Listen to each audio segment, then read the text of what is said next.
Welcome to the Tech Egg. Don't get scrambled. Enjoy the video. In this video, I will show how to iron an NCC cap.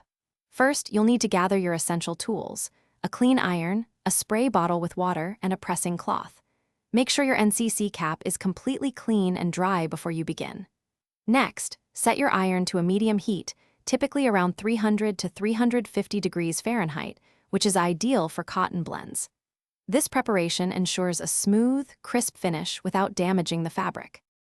Now, let's prepare the cap for ironing. Lightly dampen your pressing cloth with water. It should be moist, not soaking wet.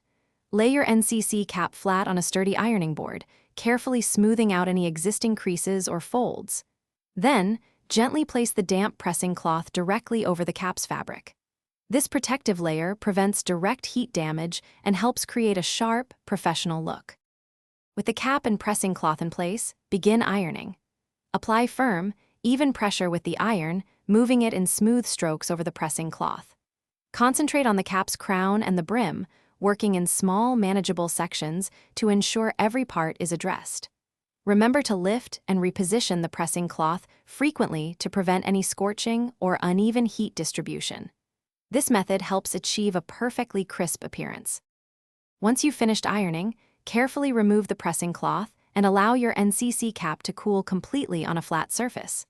This crucial step helps the fabric set its crisp shape and prevents new wrinkles from forming. Store your perfectly ironed cap in a way that maintains its pristine condition, perhaps on a shelf or in a box.